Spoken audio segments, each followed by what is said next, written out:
Selamat sore Tribuners, jumpa lagi bersama saya Butiara dalam tayangan berita terkini artis di Tribun Lampung. Kami akan sajikan informasi terupdate dan menarik seputar artis tanah air untuk Anda. Dan inilah berita terkini artis Tribun Lampung selengkapnya. Ya, pihak Irish Bella optimis gugatan cerainya akan dikabulkan. Proses perceraian Irish Bella dengan Amar Zoni masih terus bergulir. Hasil putusan cerai ini diketahui akan diputuskan pada 1 Februari 2024 mendatang. Hal itu pun dibenarkan oleh kuasa hukum Iris, yakni Nurul Amalia. Diketahui pada sidang sebelumnya pihak tergugat Amar Zoni tak bisa hadirkan saksi, namun kuasa hukum Amar Zoni mengatakan bahwa kliennya masih berupaya untuk melakukan kesempatan mediasi bersama Irish Bella. Pihak Irish Bella justru optimis gugatan cerainya akan dikabulkan. Hal itu pun diungkapkan oleh kuasa hukumnya Nurul Amalia. Mengajukan pembuktian. Nah, kemudian hari ini sih pihak tergugatnya hanya menyampaikan bukti surat, tetapi dan ada satu bukti satu lagi lah ya yang berbentuk barang. Tetapi memang hari ini mereka tidak mengajukan saksi-saksi ya, harusnya memang saksi. Terus kemudian majelis masih memberi kesempatan satu kali lagi yang terakhir untuk mengajukan pembuktian ya berupa saksi. Jadi mereka menjanjikan sih saksinya untuk dihadirkan pekan depan pada sidang selanjutnya.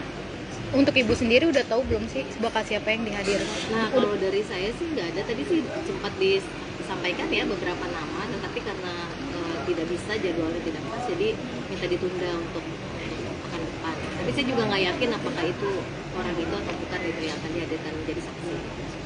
Bu, tadi disebutin siapa aja mungkin Bu namanya? Si keluarganya sih, keluarganya pihak tergugat. Ada adiknya mungkin? Ya mungkin ya, saya kan nggak terlalu kenal juga ya, kan ada beberapa nama tadi disebutkan. Tapi saya nggak tahu. Barangnya ada lah ya.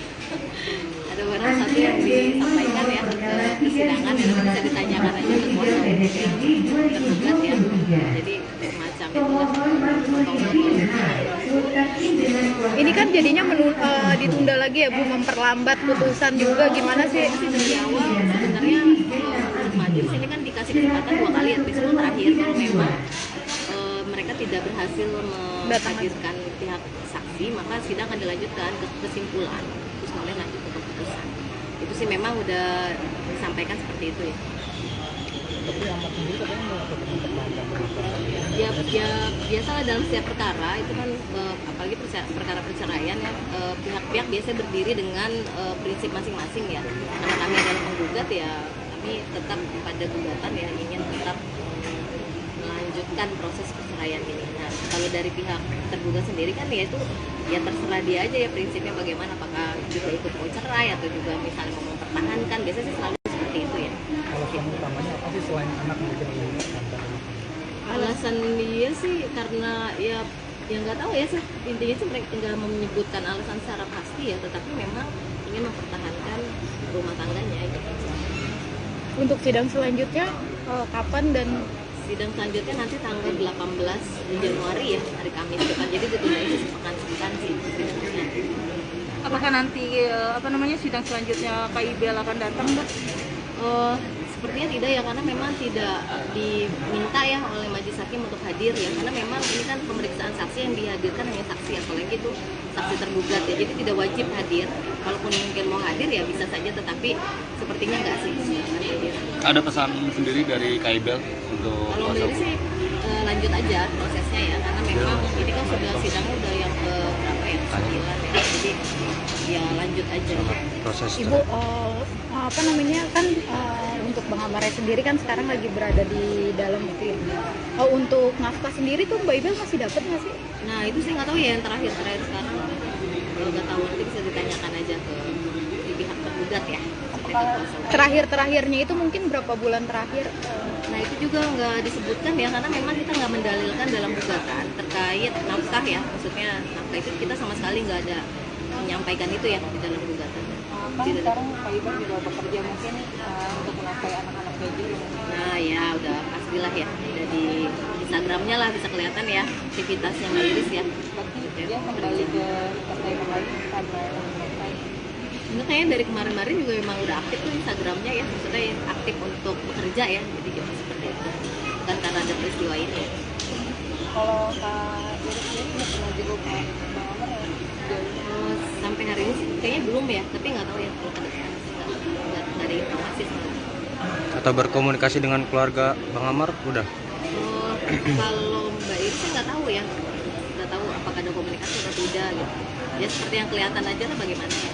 Dan untuk kondisi Kak Iris sendiri seperti apa Kak, masih untuk prosesi ini Kak Iris Bella sendiri gitu? Kondisinya ya baik-baik aja ya, masih semangat untuk bekerja gitu ya. Oke.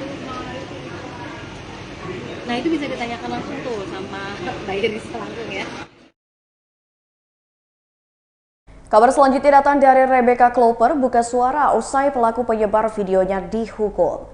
Siapa yang tak kenal dengan sosok Rebecca Klopper? Seperti yang diketahui bahwa Rebecca Klopper adalah salah satu artis yang kerap menjadi sorotan. Terlebih saat video asusila yang diduga miliknya ini beredar luas di media sosial. Kini pelaku penyebaran video asusila diduga milik Rebecca Klopper pun telah ditangkap dan dijatuhi hukuman. Pada Jumat 19 Januari 2024, Rebecca Klopper pun angkat bicara mengenai hukuman yang diterima sang pelaku. Rebecca mengaku menghormati proses hukum yang telah dilakukan. Dirinya pun berterima kasih kepada semua pihak dan aparat hukum yang terlibat dalam penanganan kasus ini.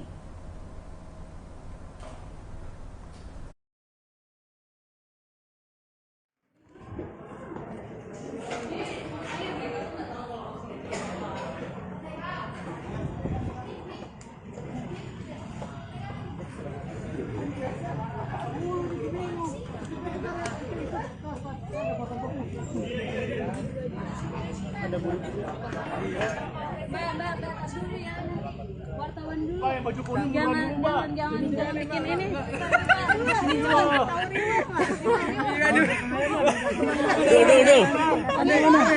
Kameramen kemana ya? Ada yang jegat nggak itu? Ada, udah kan duduk. Dul.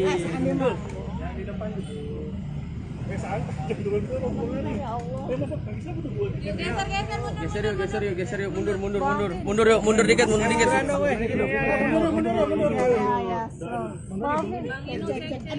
Duduk boleh.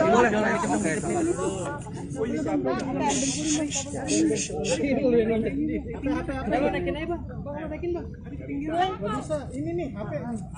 Ini kamu. Dah? Ambil langsung maju. Nah, oke. Bang Sandi dan Rebecca tuntutan 3 tahun penjara dan denda 1 miliar seperti apa? Putusan.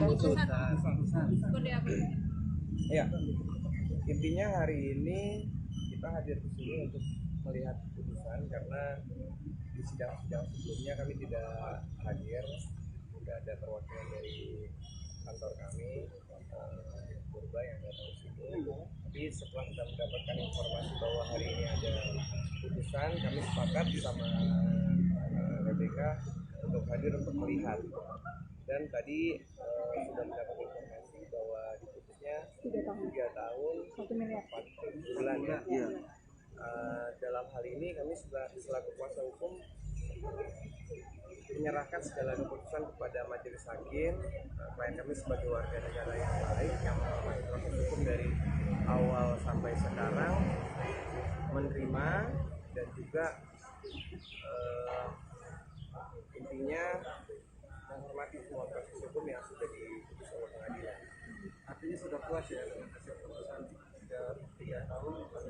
Ya kalau menurut kami putusannya sudah pantas dan juga sesuai dengan apa yang sudah diperbuat oleh klien kami. Jadi untuk kedepannya juga saya menghimbau jika mana masih ada yang melakukan penyebaran ataupun juga memposting yang terkait dengan perkara yang kemarin sampai sekarang sudah proses pengadilan, ya kita tidak akan sungkan ataupun kita akan melaporkan kembali. Jadi kita sudah membuktikan bahwa hari ini laporan kita sudah diputus oleh pengadilan dan hukumannya 3 tahun 4 bulan. Jadi jangan sampai nanti ada lagi terjadi ya oknum-oknum ataupun juga yang di media sosial ataupun di tempat lain menyebar atau melakukan pelanggaran undang-undang ITE. Sandi, dari pihak kuasa hukum B sendiri merasa harusnya bukan B sendiri atau bayi sendiri yang terdakwa ya, harus ada pihak-pihak lain atau bayi-bayi yang lain. Menanggapinya seperti apa? Itu kan nanti kewenangan dari pihak yang berwajib.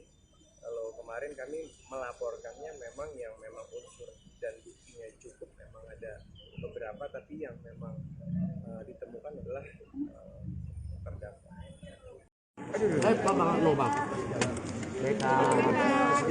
Mau wawancara apa enggak kalau?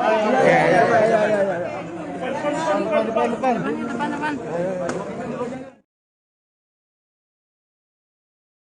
Ya, kabar cukup mengejutkan datang dari Uya Kuya yang pernah diusir saat kampanye. Uya Kuya maju menjadi caleg dari Partai PAN mewakili Dapil DKI Jakarta II.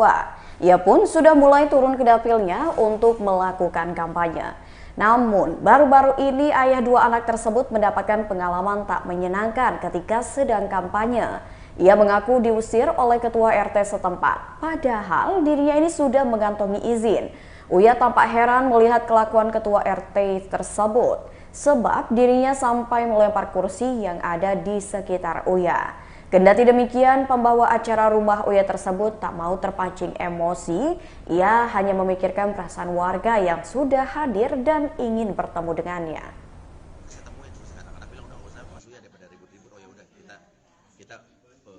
Cancel aja gitu kan. Tapi warganya pada marah, pada bilang enggak, kita mau ketemu Mas Uya gitu kan. Ya udah, kira gimana, dan ternyata pada saat itu kan izin udah lengkap. Karena kalau kampanye itu izin kita harus sampai ke, kalau DPR itu sampai Polda, sampai Mabes, sampai Polres kan, sampai Panwaslu. Dan kita tinggal membawa surat itu untuk ke dalam. Kita udah izin lingkungan ke dalam. Tadi sebenarnya izinnya udah ada, tapi nggak tahu kenapa itu marah-marah. Sebenarnya saya udah tahu kenapa, tapi saya nggak mau ungkap di sini kan, kasihan. Dan tapi kemarin RT itu minta maaf ke saya, udah ngirim video ke saya. Tapi dia bilang jangan ditayangin, nggak apa-apa. Yang penting dia oke, dan dia katanya mau mengakomodir lagi untuk kampanye lagi yang di RT dia. Karena kasus yang kemarin itu kan 3 RT ya, kasus 3 RT. Ada 3 RT yang 3 warga dari 3 RT yang mau ketemu saya. Akhirnya RT warga dia geser ke RT sebelah, malah RT sebelahnya udah dikit aja tuan rumahnya gitu. Ya udah, jadi warga tetap ketemu saya. Itu ada yang bilang kalau misalnya katanya bilang belum sampai izinnya ke PRT mungkin, jadi enggak izin, kita nggak mungkin turun nggak ada izin. Uya sama Astrid tuh kalau turun tuh izin udah pasti lengkap. Dan Panwaslu juga bilang bahwa tidak boleh ada RT atau RW juga yang melarang salah satu caleg buat kampanye selagi itu izinnya lengkap, dan itu bukan dari partai terafiliasi sama dia. Karena sekarang banyak juga nih, ada beberapa kasus yang kita kayak waktu contohnya 17 Agustusan kita nggak kampanye waktu itu, tapi kan orang udah tahu saya caleg kan. Warga itu mengundang saya untuk bintang tamu di panggung kan. Nah, RT semua datang tuh, RT datang semua, warga ada sampai 3.000 orang datang di satu wilayah, satu kelurahan. Nah, tiba-tiba pas ada satu RW-nya datang, RT-nya panik kayak, udah, Uya nyanyinya cukup sampai sini aja, gitu kan. Ya udah nggak apa-apa. Ternyata RW-nya kayak sewot. Tapi ujung-ujungnya pas udah kita pamit pulang, RT-nya bilang, udah Mas Uya, kita dukung Mas Uya gini, nanti kalau pencalonan, kita belum kampanye, sampai sekarang nggak nyebutin partai, nggak nyebutin apa, cuma nyanyi doang. Terus dia bilang, oh RW-nya udah dipegang sama partai ini ternyata. Tapi kan mungkin Pak RW juga panik ngelihat warga tuh antusiasnya sama Uya dari PAN gitu. Ya kayak gitu ada juga. Terus baru kemarin lagi terjadi di salah satu wilayah, udah ketemu tiba-tiba waktu tim kita ngasih lihat surat izin, dia bilang saya nggak peduli, bodo amat. Tapi saya temuin ya, itu lagi kayak begitu lagi.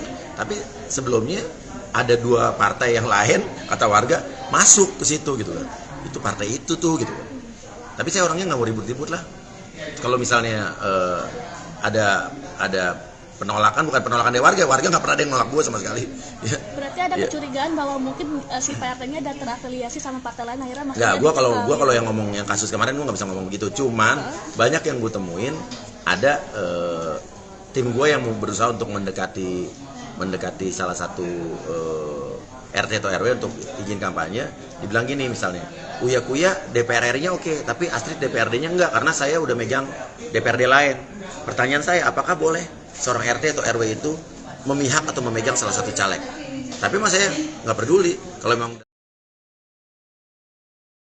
Ya, kabar selanjutnya datang dari Stefan William mengaku apa adanya saat jadi caleg. Terjun ke dunia politik, aktor Stefan William mengaku tak ada perubahan dengan dirinya meski kini tengah fokus menjadi caleg alias calon legislatif. Sebelum terjun ke dunia politik, Stefan William dikenal sebagai aktor papan atas tanah air. Kini dirinya diketahui mencalonkan diri sebagai caleg anggota DPR RI Dapil Jakarta 3. Pada Jumat 19 Januari 2024 kemarin, Stefan William mengaku tak ada perubahan terlebih dalam penampilan setelah dirinya memutuskan untuk terjun ke dunia politik. Mantan suami Celine Evangelista itu memilih tampil dengan apa adanya. Hal itu dilakukan Stefan sebab aktor 30 tahun itu ingin menunjukkan sisi dirinya yang apa adanya. Diakui lawan main Natasha Wilona dalam sinetron Anak Jalanan itu, ia memang telah lama mendambakan dunia politik, namun baru kali ini Stefan diberi kesempatan untuk bisa terjun ke dunia politik. Kesamaan sih dikit doang ya. Mungkin jahitnya ada lebih yang lebih ke drama ya. Ini lebih ke drama jadi harus mendalami banget karena mungkin ada beberapa adegan yang nangisnya yang benar-benar histeris. Nah itu saya belum pernah sama sekali selama saya syuting belum pernah. Jadi ini pengalaman. Susah nggak? Susah. Itu pas adegan itu sangat susah. Ya semoga aja nanti nonton lihat hasilnya semoga. Apa yang bikin kamu bisa menangis banget gitu? Ingat pengalaman pribadi gitu? Pengalaman pribadi sih enggak ya. Saya cuma melihat karakternya Dirjo aja. Tipu sama neneknya harus begini diatur. Ya, harus benar-benar all out.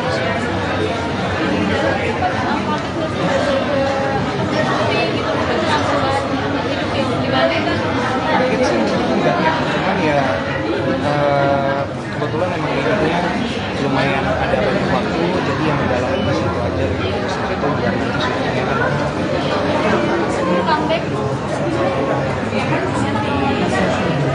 Stefan sibuk juga Steve, calon. Gimana bagian waktunya? Bagian waktu ya sampai sekarang sih masih bisa bagi waktu, show semuanya.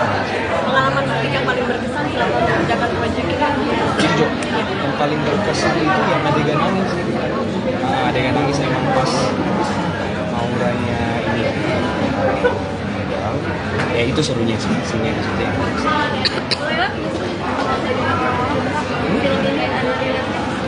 Thriller mungkin dialog ada yang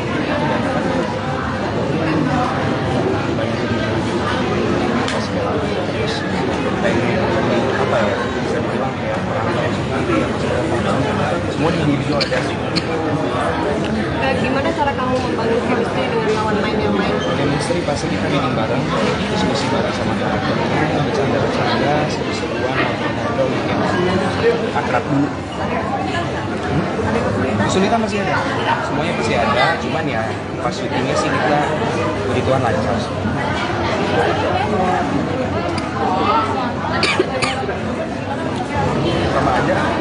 Sama aja, cuman mungkin ada bagian yang tambah kali ya. Kenapa? Enggak.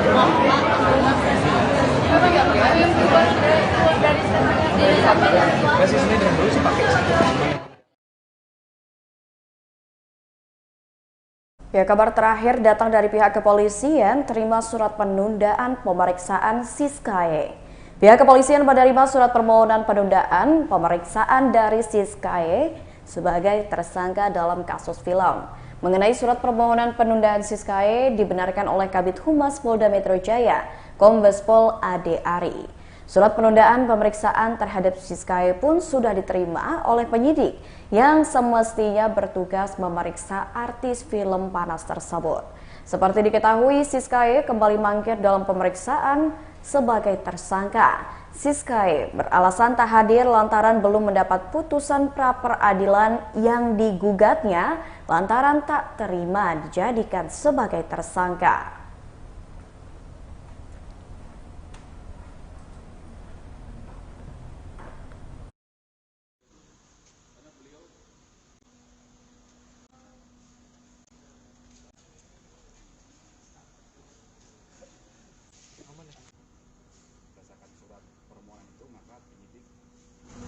benar telah menerima surat permohonan penundaan pemeriksaan lanjutan. Alasannya, Pak? Ya, nanti bisa tanyakan ke penyidik ya. Jadi kami membenarkan bahwa penyidik Direktorat Reskrim Polda Metro Jaya benar telah menerima surat permohonan penundaan pemeriksaan lanjutan. Ini kan sudah 2 kali absen ya Pak ya, berarti Siskanya nggak datang. Apakah ada kemungkinan untuk penjemputan paksa Pak? Nanti penyidik yang akan mempertimbangkan. Itu penyidik masih bekerja. Untuk selanjutnya belum diketahui ya kapan jadwal? Ya, nanti masih mempertimbangkan. Terkait pengamanan debat sendiri mungkin Pak, bagaimana Pak? Ya, Bapak Kapolda Metro Jaya akan menyiapkan 2.000 personil Polri untuk pelaksanaan pengamanan kegiatan debat keempat Cawapres yang akan dilaksanakan pada hari Minggu tanggal 21 Januari 2024. Polda Metro Jaya siap untuk mengamankan kegiatan tersebut. Kami mohon dukungan dan kerjasama dari semua pihak dan masyarakat agar kegiatan bisa berlangsung aman.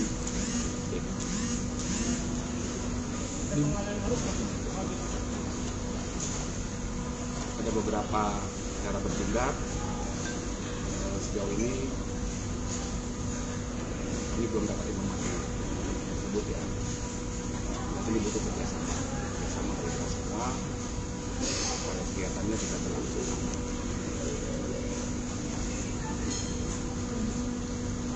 Sudah Pak. Aman. Terima kasih. Depok udah tadi ya. Depok udah dapat semua kan? Depok.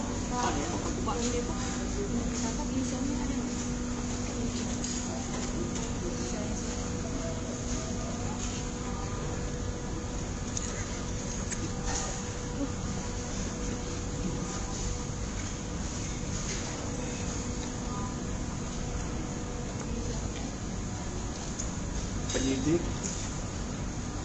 Subdit Jatanras Direktorat Reskrim Polda Metro Jaya telah menangkap saudara A beberapa waktu yang lalu di Kalongan karena diduga melakukan pembunuhan yang terjadi di Depok. Saat ini sedang dalam perjalanan dan akan dilakukan pemeriksaan.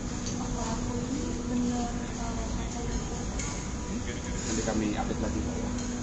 Jelas benar. Ya baiklah Tribuners, itulah tayangan berita terkini artis bersama saya Mutiara. Nantikan tayangan terupdate lainnya hanya di YouTube Tribun Lampung News Video. Saya Mutiara pamit undur diri, selamat sore dan sampai jumpa.